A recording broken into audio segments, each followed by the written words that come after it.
Welcome to the Fire These Times, the podcast bringing you conversations at the intersection of politics, culture, and the environment. I'm your host, Julia Ayub, and today we'll be talking to Andrew. Andrew identifies as a Solarpunk anarchist from Trinidad and Tobago, and he's behind the YouTube channel St. Andrewism. I wanted to have Andrew on to talk primarily about Solarpunk. Now, Solarpunk is defined as an art movement that envisions how the future might look if humanity succeeded in solving major contemporary challenges, especially climate change and pollution. It's something that I've been getting into much more recently, and I have quite a number of exciting projects and plans and a number of other fun stuff that I won't get into right now because I want to focus on Andrew. As I mentioned, he has this YouTube channel called St. Andrewism. And on that channel, he tackles topics such as what is Solarpunk, the climate movement is broken, why revolution is therapy, an open letter to Gen Z, carnival and class struggle, and so on and so forth, and we managed to discuss quite a number of them in this episode. So I won't take too much of your time. I'll just say that this will be the first of hopefully many episodes on Solarpunk. I'll try and find ways to always keep it entertaining and informative and not just indulge in my geeky obsession with it. And yeah, I think that's it. So that's today's episode. This episode was first published for monthly Patreon supporters. To become a monthly Patreon supporter, please head out to patreon.com/firethesetimes or check the website for other methods. If you cannot donate, you can still support this project by sharing with your friends and family and leaving a review on Apple Podcasts, Spotify, or wherever you get your podcasts. The music of this podcast is by Torabit. Thank you for listening and take care. My name is Andrew. I'm an Afro-Trinidadian writer, artist, and Solarpunk anarchist. I run a YouTube channel called St. Andrewism, and I also blog. I first discovered your channel after getting interested or re-interested in Solarpunk, and you have this great video on Solarpunk, and I had this conversation with Emmy Bevancy, and in the end of my episodes, I usually ask for book recommendations and stuff, and they recommended as just the genre in general of Solarpunk.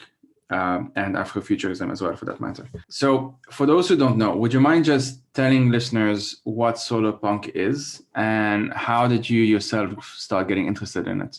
Oh, well, that's something I could talk about all day, honestly. I don't exactly know when I first heard about it. I might have been on Tumblr or DeviantArt, but I just remember when I did find it, I got hooked very quickly. It's like, give me all the art you can get. It's really Solarpunk is kind of a fusion of art and politics. Although it's primarily art, it starts to shift more towards politics the more you dive into it. It's a bit of a literary genre as well because it derives from the whole cyberpunk thing. And it influences different media as well.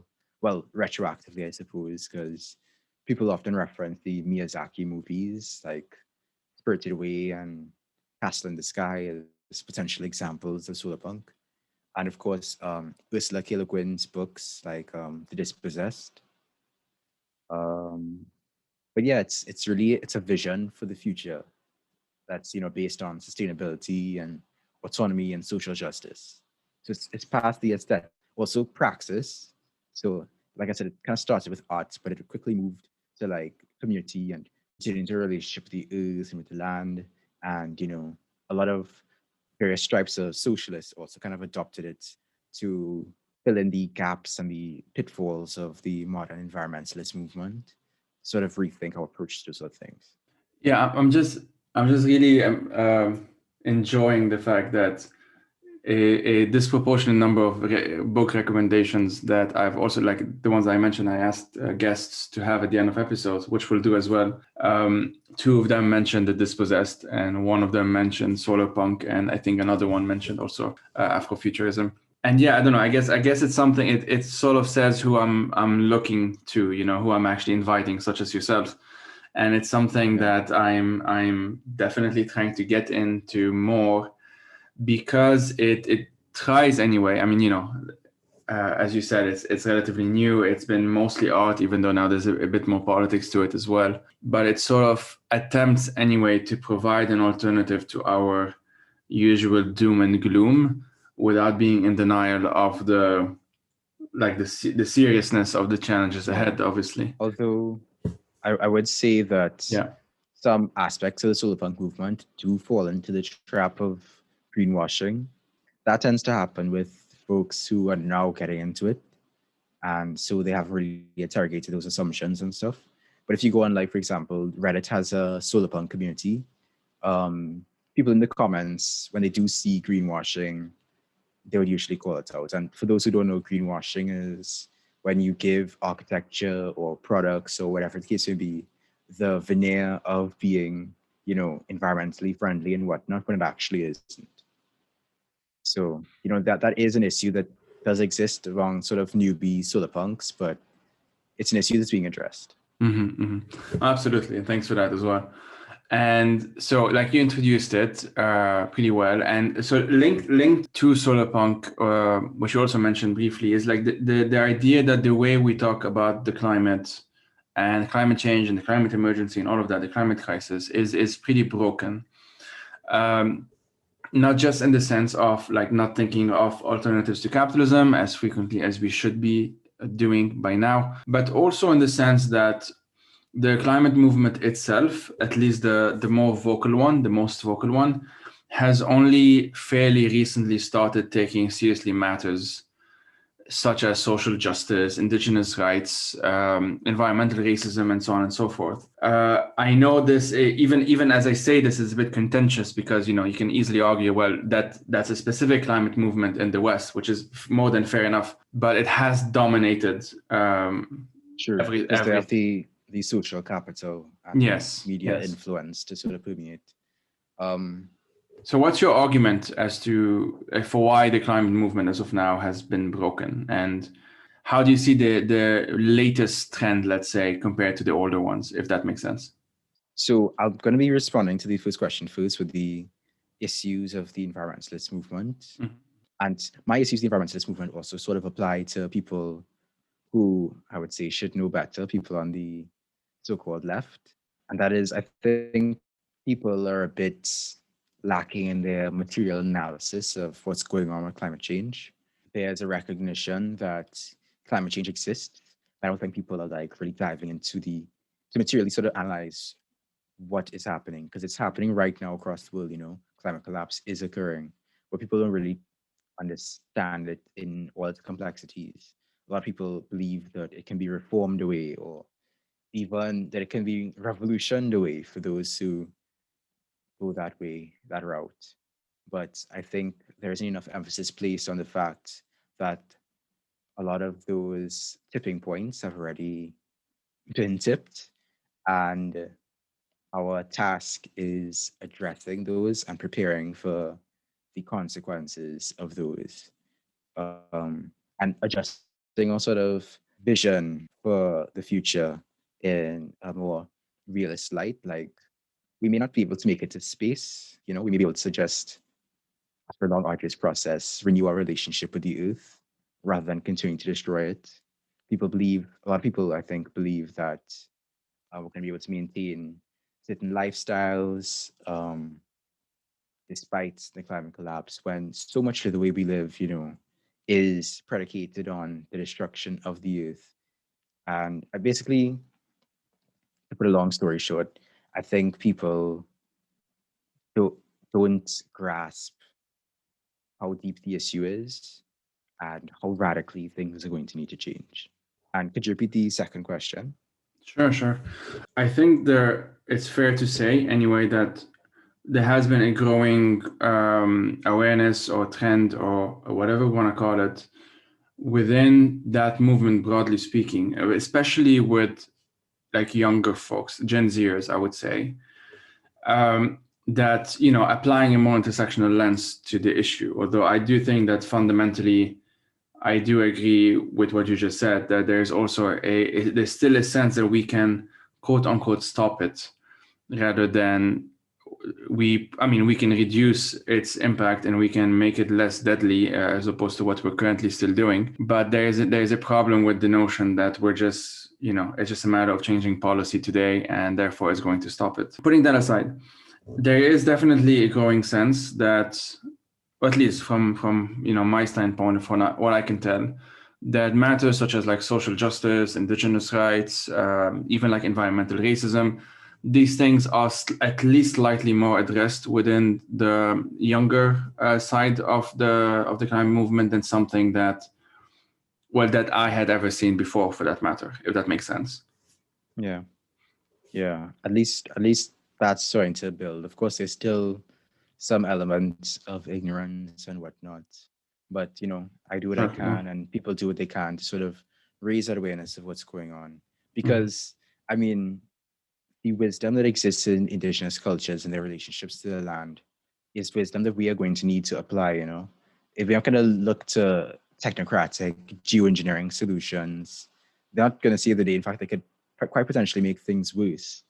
We're going to have to look at how we can sort of scale back our lifestyles, learn from, you know, through an intersectional lens, learn from these cultures how we can best relate with the environment in a more sustainable and healthy way, and how we could design our lives and our society in a more healthy way. Yeah, it's actually something that I did a couple of episodes. One is upcoming, one already came out. So the first one was on how to limit global warming to 1.5 degrees Celsius. And it's this scenario, like a societal transformation scenario, as they called it, by Kai Kuhnhem and Linda Schneider. I mean, they were two of the co-authors of that paper. And the idea really is that the consequences are here with us already, but they would likely not impact. I mean, we know this for a fact that they will not impact everyone in the same way, at least not in the short term. In the Yeah, long, definitely. in the long term, it's a bit less understood. And I can tell you, like, from a small parenthesis, that as you know, from as someone who lives in Switzerland, I can definitely say that many people, probably most people, still don't think that this is going to affect them directly, even though maybe the rational part of, like, they may know it intellectually, but not in any deep way, let's say. Yeah, yeah. I think that's something that's definitely an issue. There's sort of a disconnect between, what is, the facts, and people's, I guess, emotional reckoning with what is. Yeah, definitely. Recently, there was a national vote on whether to have a trade deal with Indonesia, which was being opposed by, well, among other things, environmentalists pointing to the devastating palm oil plantations in Indonesia. And most people still voted to allow that trade deal, because at the end of the day, when everything is about quote unquote the economy, this is something that, okay, I'll just say it this way because it's a frustration of mine. It's something that's a recurring theme even on this podcast. What we call the economy, what we call like basic models of economics, tend to not take into account any other economics other than what you might call either neoliberalism or even like old school capitalism. And it's something that you can really, really see in the way the attitude from the Swiss government towards even the pandemic. It only took now, and I think actually we're recording this on March the 13th, and basically in a couple of days is when testing will be available and free in Switzerland. So that's an entire year into the pandemic. Seriously? Yeah, yeah. Wait, so testing is now opening up in Switzerland? Yeah, now it's accessible. Before you could do it by, if you have insurance, the insurance will cover it. But I see. before that, and that was a recent thing, I think, as of November 2020. Before that, you can only get testing if you had actual symptoms. So there was no preventative measure really. Switzerland, it's a big case study now as to how not to do things, and that's Right. I think. I mean, locally we had free access to testing. Yeah, so that's quite shocking to me. Well, yeah, I think it's shocking to many people. Unfortunately, I don't know if it will be shocking to like people who live here. Unfortunately, it's just a big problem, and so I'm trying not to rant too much about it, but it's something that for me just symbolizes like just that, and how people tend to vote. It is changing with the younger generation as well. Like that, there's a very clear generational trend, very similar to like stuff in the UK or France or other places in Europe, but the way people vote tends to really be what you might call like business first sort of mentality. And so I kind of went on a tangent there. Sorry, but part of all of this, the I guess what I'm considering like at the root of this frustration, other than a necessary materialist analysis or whatever, is just this lack of imagination, or this lack even of imaginary, I should say, as to what could be countered, or alternatives that we can think about to our current predicament, even though we are going through a pandemic. And part of this, I hope this is not too awkward of a transition, but like part of this imagining / creating a different future, like inevitably requires us to deal with ourselves. And I don't just mean this in a surface level, be the change you want to see in the world kind of thing, which is fine if it's taken seriously, but often it's not. But rather like acknowledging, I guess I'm just acknowledging that we may bring baggage, if you see what I mean, to revolutionary settings, which could do more damage than good. So let me just explain myself, if that's okay. I come from an activist background. I have almost a decade now of being on the streets, or following people who are on the streets, or friends of mine, or whatever. And it's just something that at some point becomes very obvious that in organizing spaces, for lack of a better term, or like in activist spaces in general, there tends to be a lack of acknowledgement that we are entering a space, let's say, with baggage. Like we're coming with something in our past, or in our present for that matter, concerns of ours, anxieties, what have you. When it's not recognized, I feel like that can actually take over necessary work for kind of more long-term transformative work, if that makes sense. You have a few videos. One that I'm especially thinking of is like, why does the revolution need therapy? And I'm guessing we can sort of add to that the other videos that you have on like the self-care being broken, which I think is a very similar argument to what I've been thinking of. Or indeed your videos on like dealing with stress, even like philosophies of love. So I'll sort of throw them all back at you and ask, why do you think the revolution needs therapy? Another topic I could really spend a lot of time talking about, which is Go for sort it. of why I have a lot of videos about it. The psychological prison, I suppose, was a concept that I first heard of, but sort of intuitively understood from an anarchist writer and former Black Panther named Ashanti Alston. I'd read his pamphlet on it, The Psychological Dimension, Childhood and the Psychological Dimension of Revolution. And he speaks about how, we are suppressed from our childhood and inculcated, or, sort of brainwashed into a sort of acceptance of our domination and sort of a paralyzation of our liberty. So he calls on people, and I concur, to ruthlessly question and criticize your base assumptions, to break out of these mindsets of capitalist realism, statist realism, workerism, patriarchy, ageisms, and all those assumptions and biases and modes of oppression that we sort of take for granted that we may not be integrating. And we end up perpetuating in our praxis, perhaps different under a different coat of paint or under different language, We still hold on to these attitudes and these gestures and these traditions that are actually feeding right back into the system, We end up losing sight of the world we want to create. And I think it's really sad, I've seen it happen again and again with revolutionaries, with historical figures, with, activists who I know, I think it's very important to ruthlessly interrogate all that exists, to decondition yourself and to be open to constantly learning, not just from books, but from people and from people's experiences, and digging into your own experiences as well. And I definitely talk about this as well in dealing with stress, because we are so stressed and overworked. Everyone's working or out of jobs and things. So we lose our time and we lose our life. And we need to have an understanding of how that is affecting us, how that's affecting our attitudes.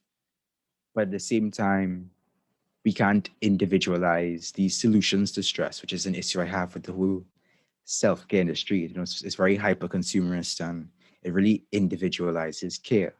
When what I advocate for is, solidarity, support groups, stronger bonds, stronger love, community, mutual aid. And I have a video on mutual aid coming out later this month. Amazing. It's the 13th of March right now. It should be coming out on the 24th. So you can look out for that. But I want people to realize that we can't look at individual or small scale solutions to these. We have to look at it sort of a community, look at this through a community lens. And I'm reminded of the work of bell hooks, who I do not reference enough in my videos. I have referenced her in a few, but her books, and especially her book All About Love, and another book which I'll recommend later, they really undergird a lot of my work, and they really undergird a lot of my advocacy, because I'm a strong believer in love, as cliche as that may sound, in deep connections, and in shedding this competitiveness and shallowness and commodification that capitalism encourages in our relationships, in favor of love and connection and care.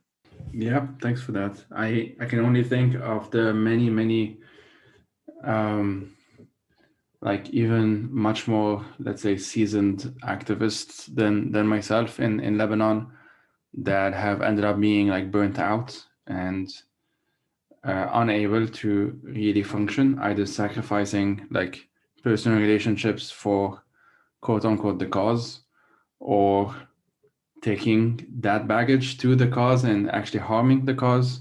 And I'm putting the cause in like quotations. But this is something that is often not thought about. I think there's definitely like in the wake of like the Me Too movement and everything, there's there's a there's a growing appreciation for that.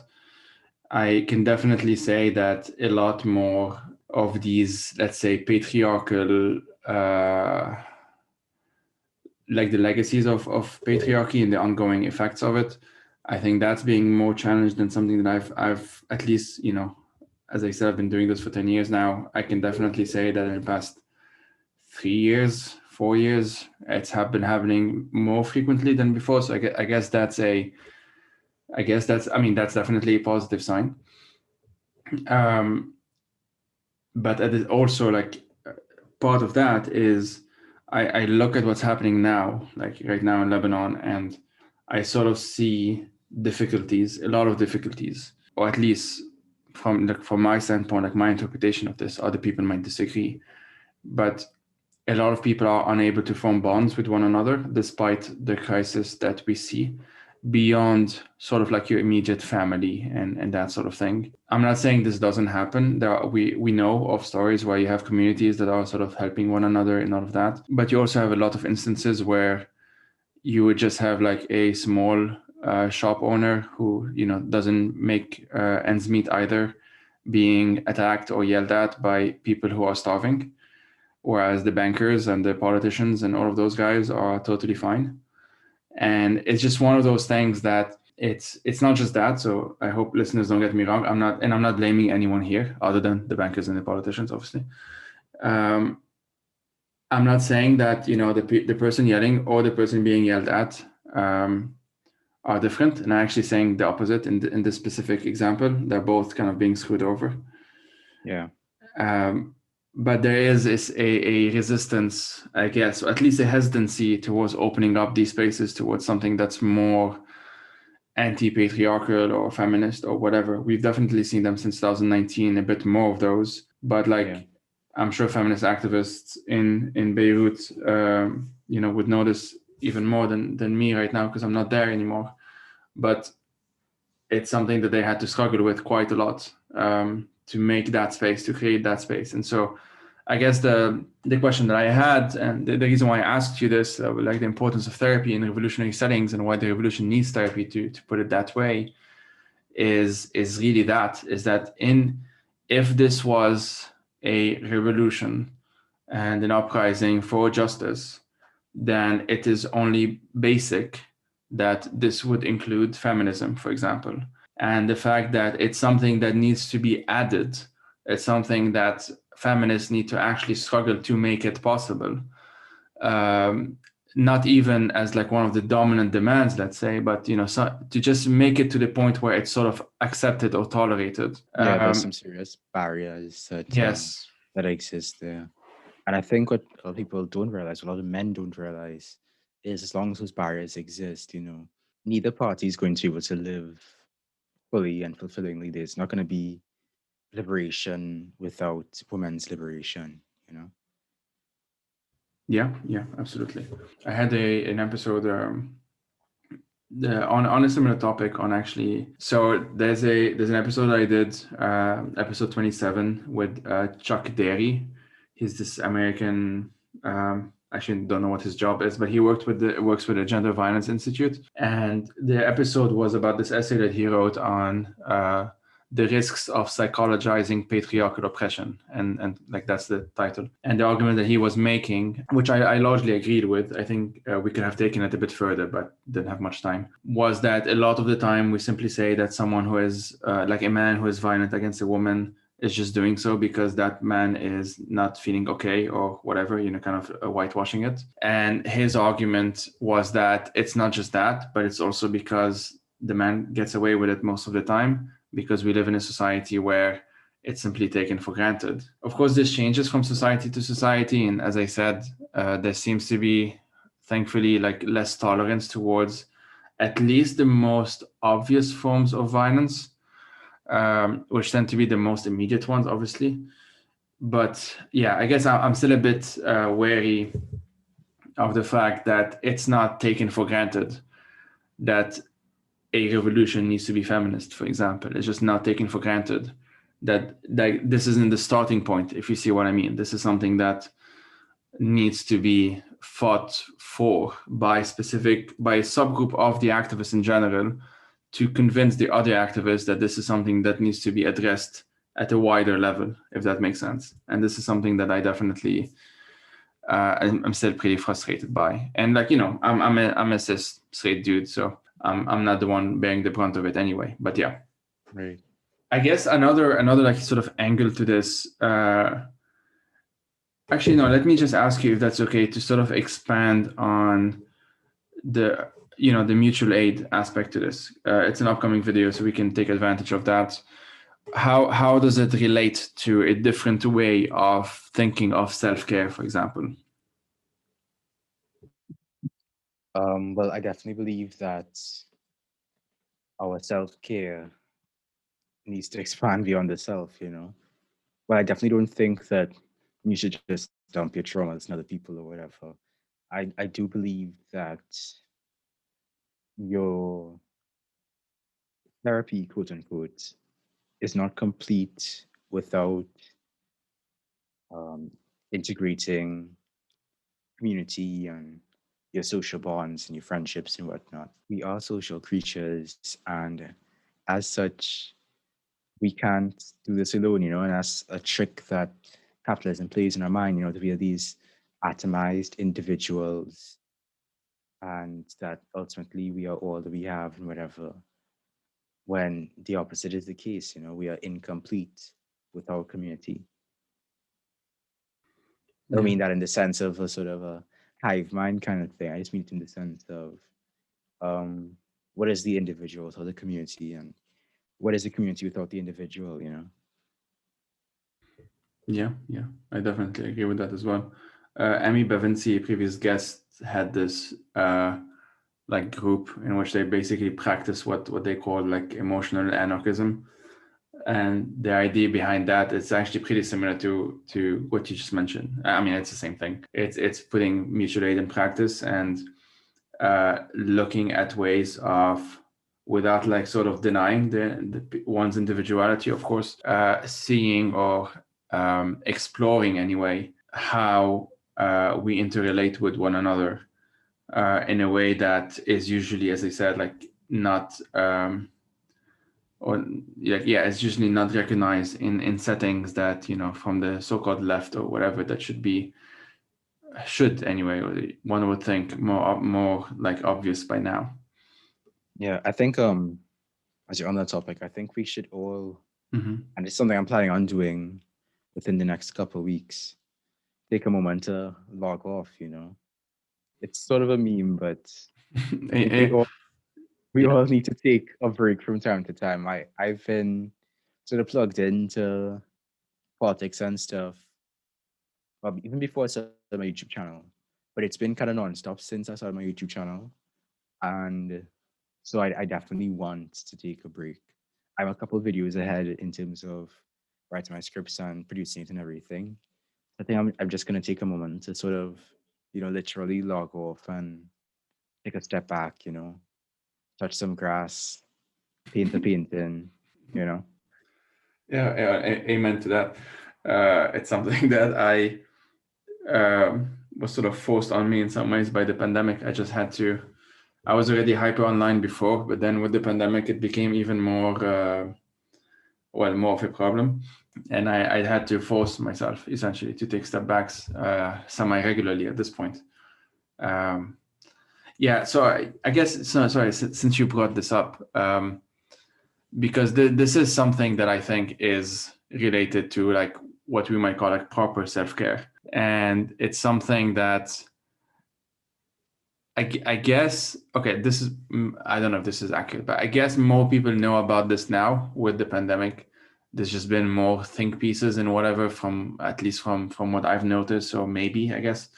But the reason why I started thinking that way, at least in the past year or so, is that I've become very frustrated by seeing, or at the fact that I've seen a lot of people that I know, like either acquaintances or actually some close friends, act in certain ways online that I know is not them, if that makes sense. I know that it's so more like the persona they have online taking over. And the only solution to that is actually logging off and taking time off and rethinking certain things and priorities, blah, blah, blah. But it can be very easy to forget that if you're hyper online and if you're really following like the daily grind of like, I don't know how one would describe it, but this, what Silicon Valley calls engagement and Yeah, it's all like of that. it's a real. It's almost like drugs. They have us like lab rats Yep. hooked on these things. I mean, it's habits I'm still like struggling to break. Like I've tried to set this rule for myself where, I don't jump onto Twitter until after lunchtime and that sort of thing, because it's very easy to, literally jump from social media to social media as soon as you wake up. You check Twitter, check Yep. Reddit, you check Instagram, you check WhatsApp, you check so on and so forth. And it's a drain on your time, and this doesn't help anybody. All the best work that you're doing, that you will be doing, and even beyond work, because I don't want to talk about work too much, but a lot of the best moments of our life, well, all the best moments of our life will not be, scrolling through Twitter. It'll be, connecting with our loved ones. And if we could sort of focus on that rather than arguing with first name bunch numbers on twitter.com, we'd be better off for it. I agree with that. And I've mentioned I almost deleted Twitter a few months ago. Now, unfortunately, I have to keep it for work. And what I'm trying to Likewise. I'm trying to find a way to build a more long-term alternative. It's really not easy. Network effects are a real thing, and they're a big problem. But yeah, on that on that topic, I would just say that like I would definitely have a lot of episodes on this because it's something that I'm still trying to think through and to go through. And I go through these experiments, basically is what I call them. I go through like, I tell myself, well, between this time and that time, I won't do this, or I will have like, I don't check anything in the morning. That's actually sacrosanct by now. I wake up at 5 a.m. and I just don't check anything before it's 8 or 9. And even after that, I tend to try anyway. I'm not saying I do this perfectly, but I try to just stick to what I want to do and what I feel is like productive and useful and even like, pleasurable, I guess I would say as well, like what is Yeah. actually interesting to go through. And I feel like this is like Solarpunk, it's something that I feel is interesting to go through, but it's not something that I can do like a deep dive, let alone actually contribute to it, like write about it, talk about it, whatever, Yeah. I mean, without a step back in some way sometimes. yeah, I mean, that's another thing, right? We do, this is sort of an earlier point you're making, we do make mistakes, right? In terms of trying to set these rules for ourselves when it comes to social media and, technology as a whole. We make mistakes, and, I think it's very important, just as an aside, to forgive ourselves for those mistakes and to just be willing to, adapt and move forward rather than being like, damn, I broke my rule. I feel terrible. Let me keep scrolling. Yes, absolutely. And that's what I guess I would just emphasize that I have had and I still have some rules, but I break them a lot. And it makes more sense to me to keep them anyway and to sort of work on them and see which ones work and which ones don't, Yeah, than don't give spend up. exactly, than spending too much time just feeling guilty that I just broke my own rule or whatever. Um, and I say this, I actually I started doing that. Like in the beginning, it was actually all like self guilt tripping and whatever. It just got to the point where that wasn't even working, to be honest. So I was just looking at different ways of dealing with that big problem and the frustration that I mentioned earlier on. That it's not more understood. It's definitely a lot of people know that like there is a problem with social media and with technology. Like vaguely speaking, but the way we interact with it and the way it has already shaped us in ways that I feel we don't fully recognize, especially in the past decade, is something that I'm trying to um, let's say like deconstruct in my own life, and for like the end goal being also to be able to help others deconstruct it, because it's such a big and overwhelming problem, and network effects especially mean that it's almost impossible for many people to get their news from anywhere else or to be connected to other people in this very, very basic way, even pre-pandemic. So Definitely. I have it. So I'll kind of end that, close that parenthesis in some way, very long one. But I wanted us to sort of go back into maybe more local context, like specifically on Trinidad and Tobago. I haven't had any episodes so far on Trinidad and Tobago. I would assume that the audience or like the listeners may know a bit, but probably not much. But the topics that we're discussing, are in many ways global. But I would be curious if you sort of can bring up your own like Trimbagonian background. Like at the risk of sounding too vague, how has that impacted your politics? What are sort of like some specificity, let's say, to your own context that you feel would be relevant here? Yeah, I mean, I was born and raised on the island of Trinidad and, occasionally visiting Tobago for vacation. So I know a little bit less about their unique tensions. But there are definitely a lot of groups and interests that are at play on our, relatively tiny island, which a lot of people may not consider, and they might just see, oh, it's probably just, like all the other Caribbean islands, it's Yeah. just probably a bunch of black people or whatever.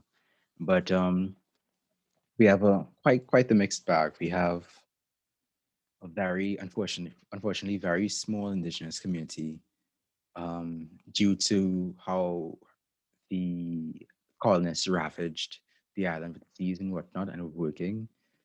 It's a very, very small community and they are basically marginalized out of existence. They are not really discussed, they're not acknowledged, they're just kind of there. Um, and lots a lot of them are pretty much integrated into the mainstream culture. So their unique issues aren't really discussed. There are, of course, also the local whites, when they rolled in, the Spanish, the French, and the English, although we all speak English now. And, they ruled for solid couple hundred years.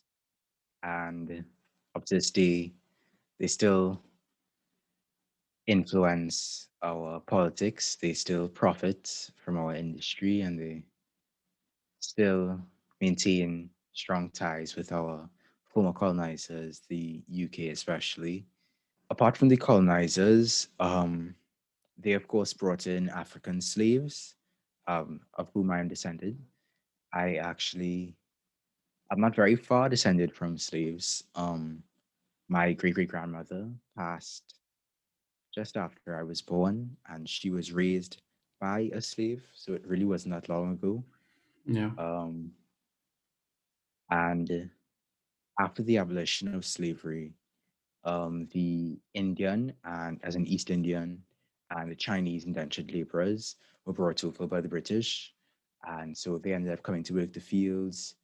And of course, the ruling class, doing what the ruling class does, sort of fomented those tensions between the Africans and the Indians. The Chinese were actually always a pretty small minority compared to the Africans and the Indians. Not as many Chinese had come over because it was mostly Chinese men who would come over, whereas the Indians usually was whole families that came over. But of course, there were a couple more waves of immigration, especially after the Cultural Revolution and stuff, and they still play a role in our economy, and they still have connections with mainland China, and that plays a role in our politics. We recently opened up a Chinatown in Port of Spain, donated by the Chinese government.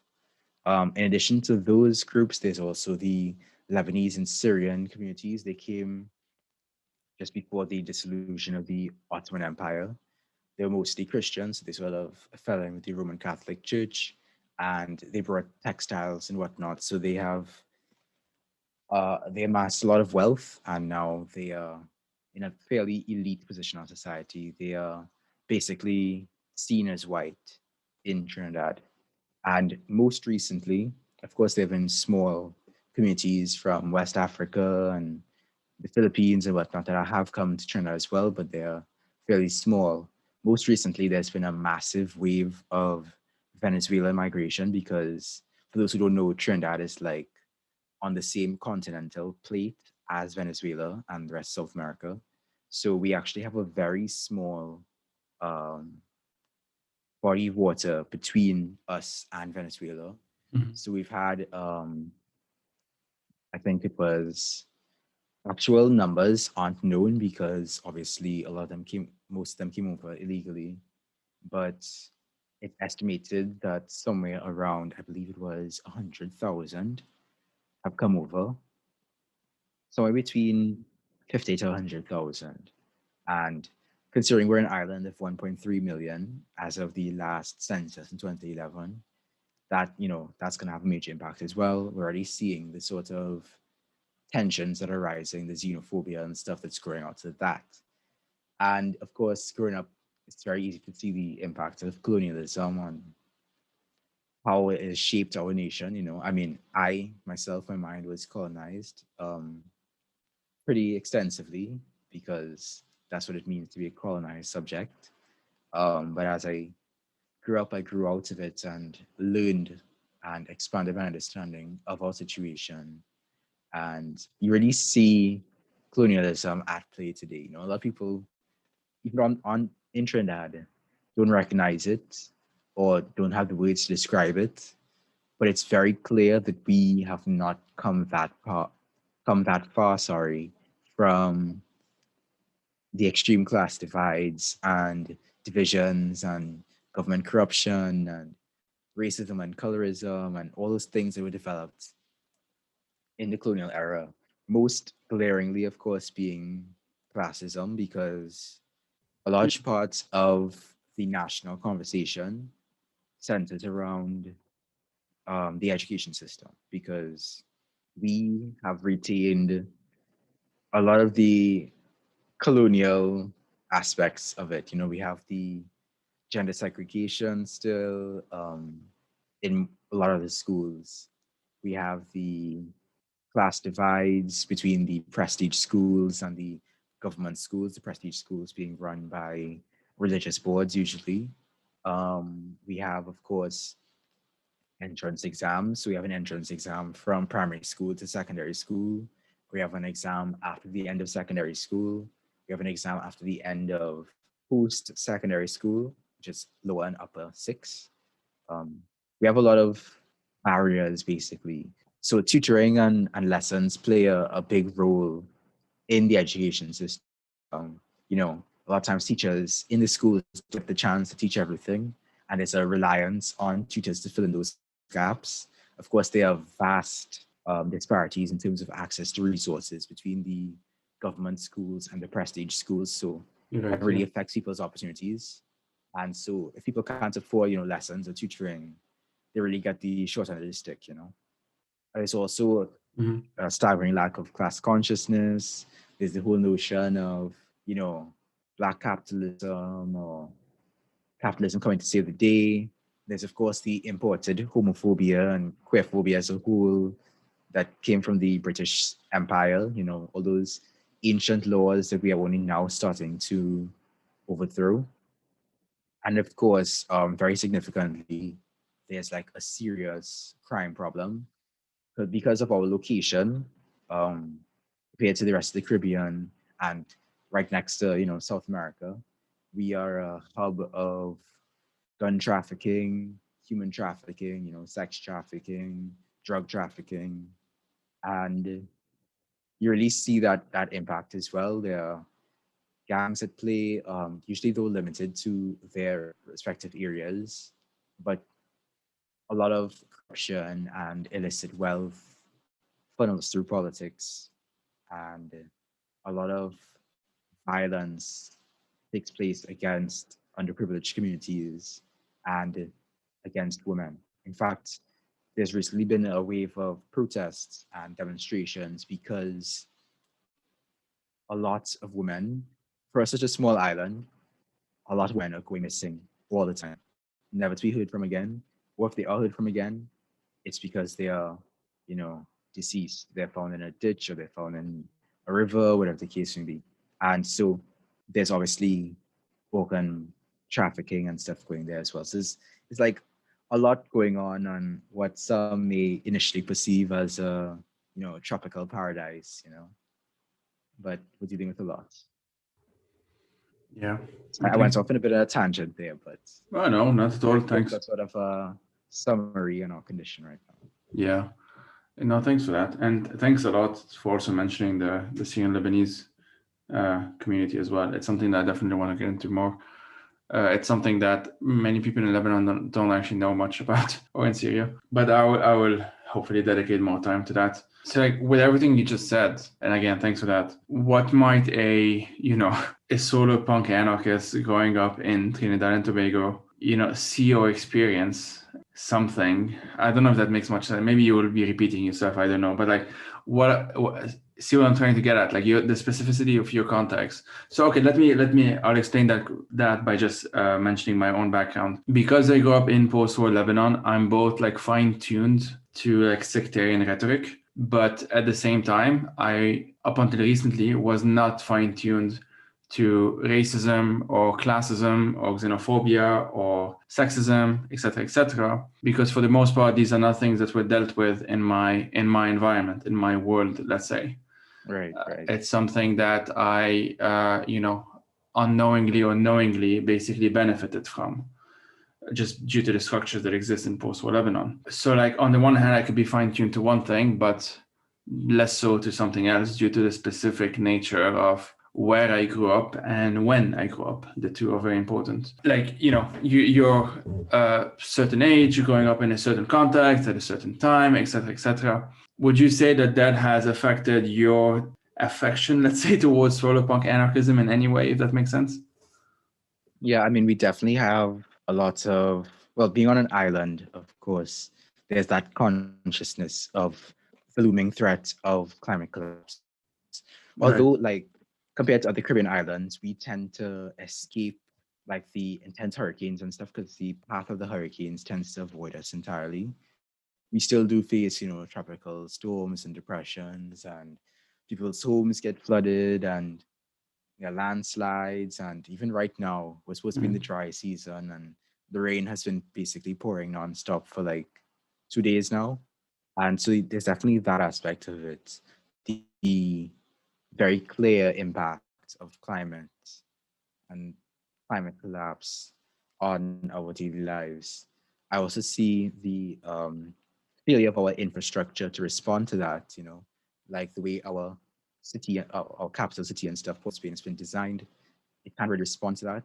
And not just the infrastructure, but also the sort of structure of politics and whatnot, how incapable our government, as a global South nation government, has been to respond to this, and the way that they profit off of the continued corruption and continued extractivism that's taking place.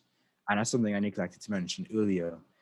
Trinidad is actually very oil rich. So as a result, we have a lot of oil companies and gas companies influencing our politics and extracting our resources. And we are about to see the tail end of that, the consequences of that, because if the reserves dry up and the coffers run bare. In fact, we have a bit of a US dollar crisis in the country because we lack that currency at the moment. But yeah, having all those sort of financial and political tensions at play growing up, seeing classism at play as well, racism at play as well, those have all like influenced my perception of hierarchy and my perception of how we can address, the climate crisis. Seeing as well how, you know, businesses and religious groups have, influenced our education and our politics and whatnot. Seeing people fleeing the island, sort of a brain drain taking place, the inefficacy of our bureaucracy to sort of account for the wealth of potential that exists in our people, all those does have influenced, my perception, as well as seeing Mm. the disdain that people tend to have for both major political parties, the PNM and the UNC. Um, that has also influenced things because it's very clear that no matter who's in charge, there's corruption taking place either way. And yeah, I mean, on a less sour note, we have some great culture, great music, great arts, great food, great festivals. And that also has influenced my politics to some extent because I just imagine all the people, all the creative people that are on this island who could do so much more if not for the structure of our society and the damage that capitalism, like the damage that capitalism inflicts on our country. So it's a bit of a mixed bag. I love it here though. I guess I asked it to always try and have it both like local and global perspective at the same time, have both of them sort of interplay with one another. One thing that I feel is often missed out whenever you have two people, let's say like two anarchists, speaking to one another or whatever, is of course like, there might be this appeal to some larger ism or some larger vision of the world or whatever, but it tends to, in my view anyway, it tends to be like, so basically what I'm trying to say is that when we don't mention the specific context or like the specificities of our own experiences, our own lived experiences, I guess, it can like we can just miss out on a lot of things. So like a lot of what you just mentioned right now is very informative, not just in terms of like just knowing a bit more on Trinidad and Tobago, but it sort of tells me certain things that I may not have known, let's say otherwise, if that makes sense. It's the reason why I tend to sometimes go back anyway to like Lebanon, growing up there, emphasizing that there are certain things that happened in that time that I grew up there, basically the past 2 decades and a half. Yeah, Um, I agree completely, and I appreciate that the yeah. focus as well, not just on the global. Exactly, yeah. So like back to the videos, you have a number of them, like I mentioned before, that are like youth oriented, and there's one called like A Letter to Gen Zers, and another one on, I think it's called Why It Sucks to Be Young. Can you just like, as you know, with as much detail as you want, really explain why the need to have these videos that are specifically targeted at Gen Zers, let's say? I think, well, I've noticed rather that as time has passed, I got onto the internet when I was like 8 or 9 years old, and Mm-hmm. I've basically been on it ever since. And I've seen, the conversation was around millennials for a little while, and now I'm seeing conversation moving to Gen Z, as millennials have aged and Gen Z has aged. I find it particularly important to focus on Gen Z because, and at risk of generalizing, I would say we are progressive and we are conscious of the climate crisis, but a lot of people in my generation have no idea what to do about it. The dominant narrative is shifting away from this, but is also to some Mhm. extent still, vote or, reform, whatever the case may be. Even those who are vaguely anti-capitalist still fall into that. And so I try to address Gen Z specifically because, speaking Gen Z to Gen Z, we have these anxieties. I mean, thinking at the time that we grew up in, we had the 2008 crisis, we had the financial crisis, we've had several, wars breaking out in various parts of the world, though different people have been affected very differently. We've had refugee crises, we've had, now this pandemic, and of course the climate collapse, and housing crises and all those different things. And basically, it's kind of worrying. I try not to think too much. I think about the future a lot. That's sort of what I'm building towards, but I try not to think too much about my personal future because it's very easy to spiral that way. Because we never know what really will take place. Who could have predicted that a pandemic would break out in 2020, and now here we are. Mhm. Mhm. So I try not to worry too much about my personal future, just taking it, one day at a time, 1 week at a time, 1 month at a time. But I want to address Gen Z because I know the feeling that a lot of us are feeling, and I want to do what I can about it. Yeah, thanks for that. I'm trying to have a dimension of this podcast being about addressing or talking to Gen Zers, but I'm a millennial, so there will be limitations to that. In the context of Lebanon specifically, there is the fact that right now Gen Zers would have witnessed the first proper uprising, I would say, in our modern history. We did have one in 2015 that wasn't as large as the 2019 one and everything since then. And so I think basically many millennials, so like just thinking of the activists that I know and organizers that are more active than I am and still are, we went through certain specific challenges and obstacles and whatever in the past decade that I feel could easily be like the mistakes that we've made could easily be reproduced and remade time and time again because the structure is in place to sort of like simplify it a bit. But the structures in place encourage these specific narrow-minded priorities. So like one obvious one for me is the fact that whenever you have uprisings in Lebanon, well, you didn't have that many, but like at least the most recent one, for the most part, there is a complete, I guess you might call it like invisibilization of like Syrians and Palestinians and migrant domestic workers who are like from the Philippines and Ethiopia and Sri Lanka and other places. They tend to not be included in demands on the streets or in protests, or if they do participate, which is not common, they would do so without sort of making themselves too visible, if that makes sense. Right. And this is something that I feel is still an ongoing mistake and a weakness in the otherwise like revolutionary momentum and movement and everything. And I do want the ones coming after us, so like people who are now turning, I don't know, 17, 18, whatever, starting uni is usually how we like university is usually how we look at it in Lebanon. Not to have to also go through this entire exact same mistakes for the next decade, and that's something that I'm personally trying to tackle more directly than Yeah. I feel people should have done when I was going through it a decade ago.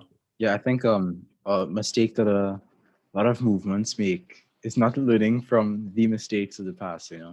People are Yeah, yeah, either ignorant of them, or they villainize or misunderstand past movements, or they co-opt and water down past movements, or they idealize past movements.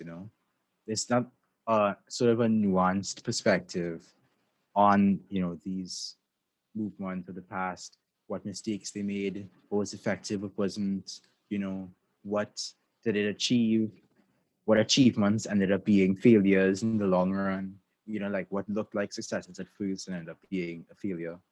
Like these sort of like, you know, post analysis of movements can really help future movements. And a lot of my one of my videos that's coming out at the end of this month on the 31st, that actually is going to go quite deeply into like some of the past movements that have occurred and the mistakes that they have made, particularly related to the question of nonviolence and the role that nonviolence has played in movements. And so that's as much as I'll reveal for now. But I really, that's something that really frustrates me, the lack of openness to and desire to learn from the mistakes of the past and the successes of the past and move forward with those. I mean, I guess because people have been taught this very, it's different everywhere, but I think generally speaking, people have been taught a very liberalized version of history, a very sanitized version of history. And so I think it's important in whatever movements, whenever uprisings, as radicals, I suppose, as anarchists, as socialists, to bring that nuanced, far-reaching, complex sort of perspective. Even if the movement you're part of or the group you're part of doesn't end up identifying with necessarily your political label, having that label's voice in the movement can help to avoid certain pitfalls. And I think once you're friendly about it, you show people, of course, different uprisings have very different situations. I'm assuming a sort of a mellow level of tension, when dialogue is taking place, try to bring up mistakes we made in the past so people don't end up repeating the same errors. Yeah, absolutely. And for me, it's actually a crucial component of thinking about different futures. I guess, again, the experience of Lebanon for me is a situation where, of course, in retrospect, and like I'm doing my PhD on something very similar, so I tend to think about this a lot now. But the lack of an understanding of the past, because in Lebanon the past is actually taboo due to the civil war. Because the civil war ended on the agreement, the Ta'if agreement that ended the civil war, ended with an amnesty law, which basically allowed all of the warlords to come out of it like with no consequences on them. And what that ended up doing is like they just got in power. So their current government is still them for the most part. And that's like 3 decades on. The president, the speaker of parliament, both of them are in their 80s and they were former warlords during the war. Just to name 2 examples, but many of the others as well. And so there is, you can easily see why there's no incentive really to have any kind of reckoning with the past and with the crimes that were committed and the violence and the trauma and all of that. And in fact, I think it was the exact opposite that happened. In the 90s, we were sold the idea that the only way forward is basically capitalism, the privatization of... I heard, or at least I'd read, that Lebanon was considered the Switzerland of the Middle East. Yes, and the reason for that is that before the civil war, Lebanon had a laissez-faire, quote-unquote laissez-faire economy. So pretty market-oriented, or I shouldn't even say market-oriented, but a pretty business-oriented, pretty cooperation-oriented economy. And that sort of continued on. Well, during the war, you had a war economy that ended up happening. And then, but after the war, in the 1990s, you had the privatization of pretty much everything that was not destroyed during the war. Like one of the key aspects of capitalism, the enclosure of the commons. Exactly. So you had like the entire coast of Lebanon I think most of it is privatized, if not destroyed. You have, a lot of land reclamations to build new like hotels and, private marinas and that sort of thing. And the downtown of Beirut, which is historically known as El Balad, so like the country, which is a common Arab expression for downtowns usually in cities, is it basically doesn't exist. It's just a company called Solidaire. So people like I actually grew up saying like we're going to Solidaire now. Like we're not we it's just something that became associated with the company. Like the location of this historical place became the company. And this is for me something that is specific about Lebanon, but at the same time is a global story. We just have it in a different proportion. I think we just have more of it. So we don't have any public spaces. We don't have these things that other countries do have to kind of soften the blow, if you want, of capitalism. Whereas in Lebanon, we didn't have that something to soften the blow. And I think the only way I think many of my parents' generation, like our parents' generation, balanced all of this out is to sort of have a de facto policy of not thinking too much about the past, other than maybe our immediate family past or whatever, but nothing that would imply or involve a wider community. And that I think this is one of the barriers that the protests in Lebanon have by and large not managed to overcome, just because it's just so overwhelming. It's not easy. It's not something that's easy to tackle. With that in mind, this is a different pivot though, because I want to go back a bit to Solarpunk. That's something that makes me, actually excited often, and it's something that I feel is very, very interesting. I'm a recent arrival to the world of Solarpunk, and I'm recent arrival to even like to Afrofuturism, even though I've known of Afrofuturism for some time now, but yeah, I haven't delved much into it that much yet, as much as I would like to anyway. But like in your view, like aren't there interesting intersections between Solarpunk and Afrofuturism? Oh yeah, definitely. Solarpunk's aesthetics, they draw a lot from Asian and particularly Japanese styles, especially considering Solarpunk first came out to the cyberpunk Right. genre. But it definitely takes a lot from that sort of African influence as well.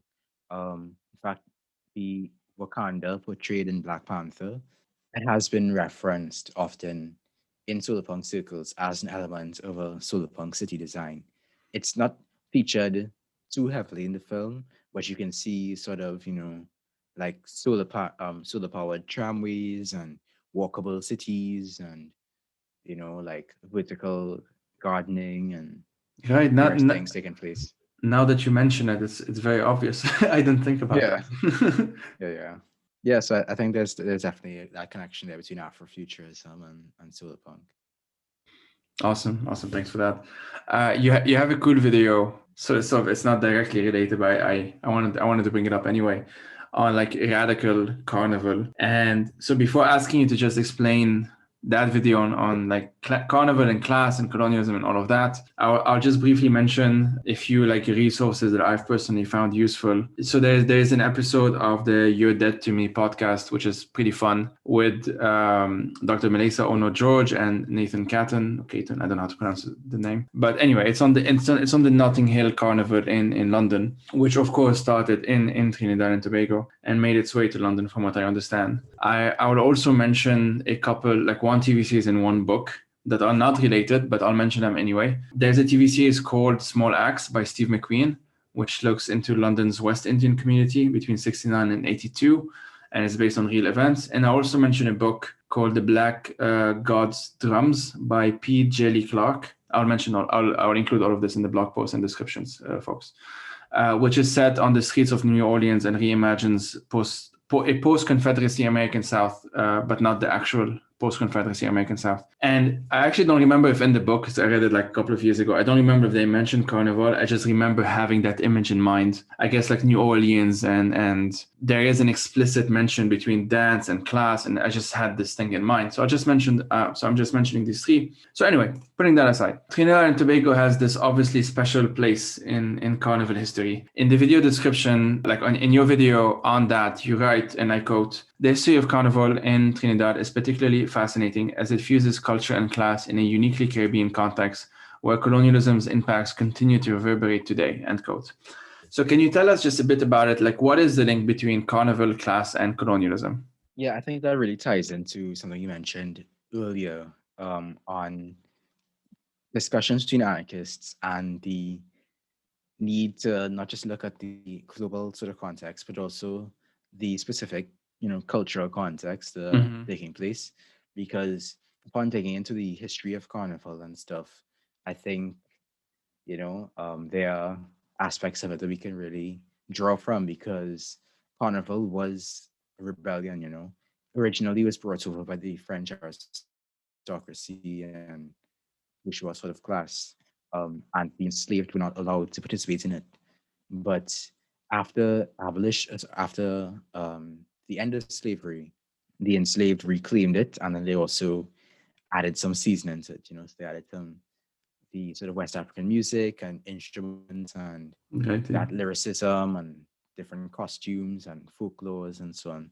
So it went from being a gate kept upper class affair to being a lower class rebellion. You know, there'll be lyrics about the rulers at the time criticizing and cajoling them, and occasionally folks to be fetting on the streets and stuff playing carnival, and they would clash with the police and the military and whatnot. There would be, on a couple different occasions, riots that took place, most notably the Camberley riot. And it's all stuff I go into in the video.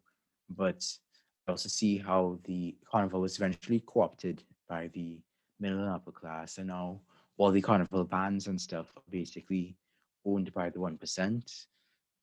So I've seen through history how it went from being gatekept to being a rebellion to being um, claimed and packaged and in sort of a neo-colonial touristy way. And so Carnival in the Sri Lankan context has had a major role on and influences and has influenced our views on class and race and gender and other politics, you know.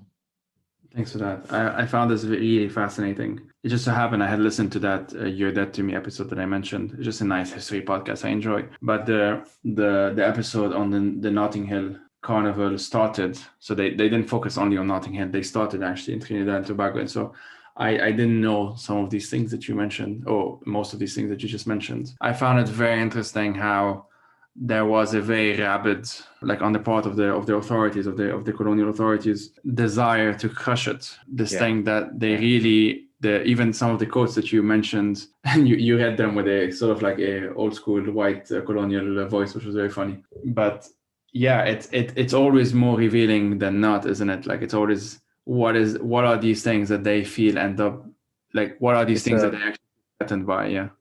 it's a distinct hatred for liberty, for freedom, for unapologetic, unrepentant culture and expression, because colonized subject can't be allowed to just be, you know, part of colonization is the colonization of the mind. Yeah. And if you like have this opportunity for them to just like freely express themselves and stuff, they might think, they might assume that that means that they should be treated as an equal, as a human, if they have that range, you know. They might see that in their collective power, they can do a lot more, which is how it ended up being sort of co-opted because the government eventually ended up regulating and coming to an agreement sort of with the bands. And so it came under the government purview.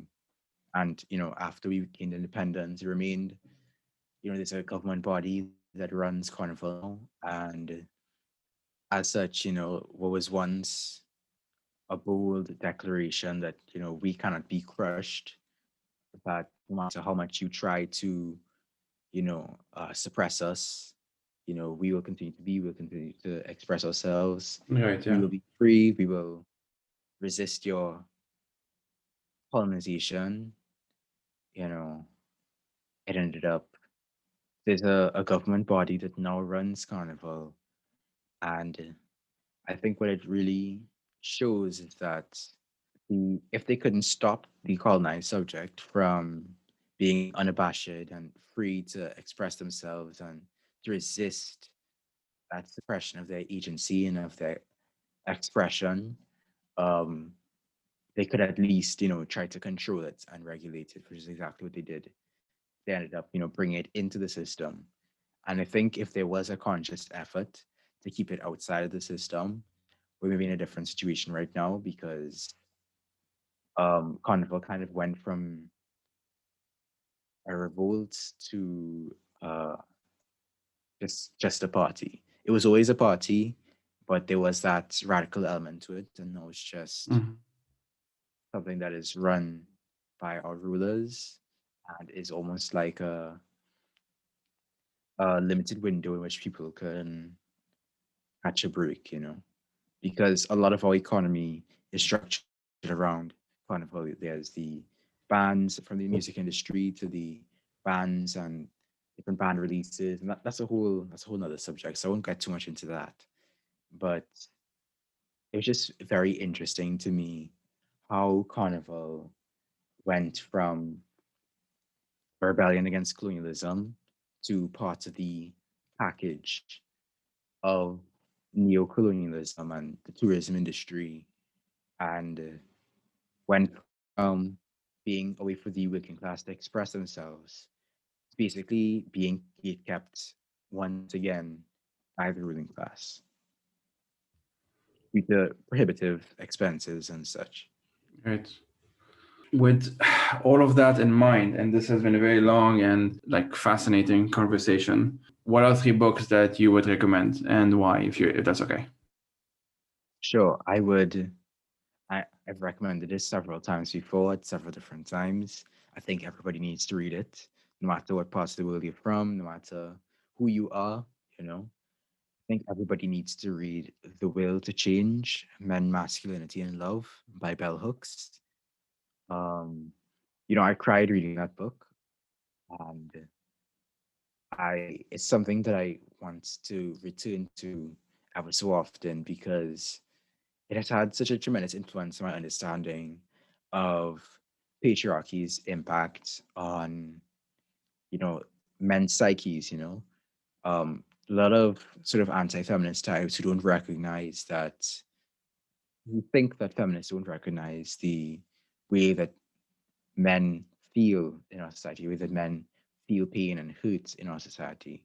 But I think Bell Hooks addresses it in a way that is not only compassionate, but also doesn't baby the man that she's addressing.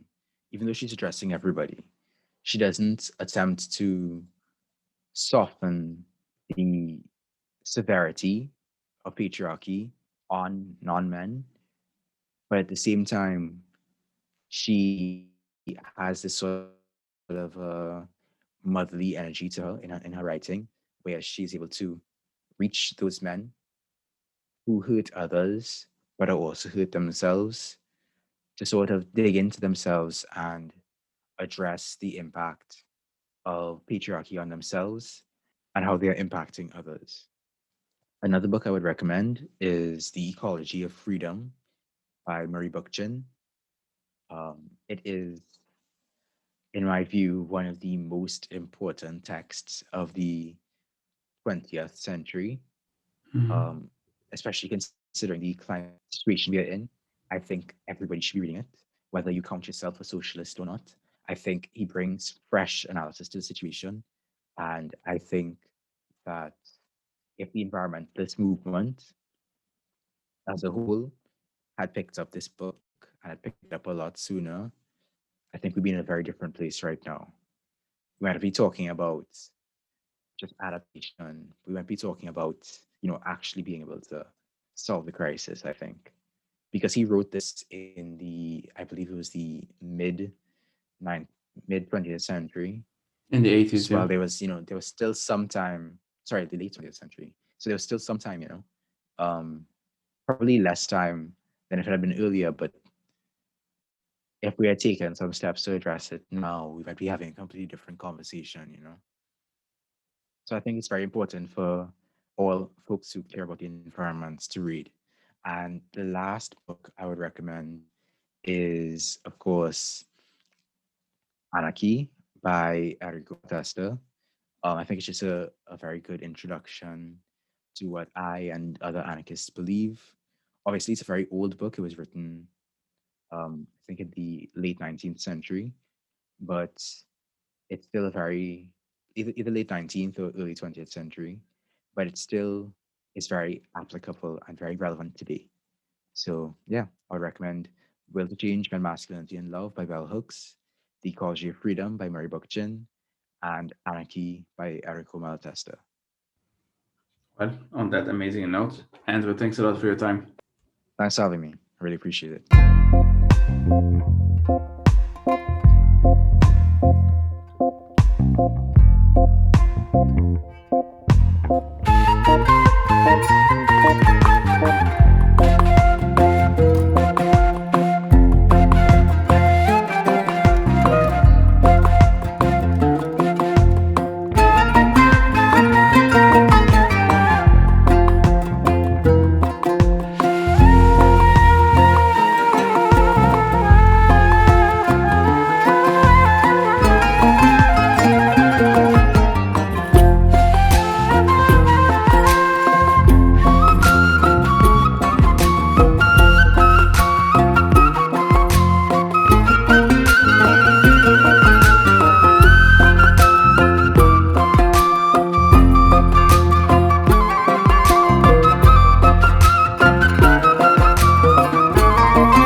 The Fire These Times is made possible by supporters on Patreon. If you'd like to support through a monthly donation, you can head out to patreon.com/firethesetimes. And if you want to explore other options, you can do so by checking out the website.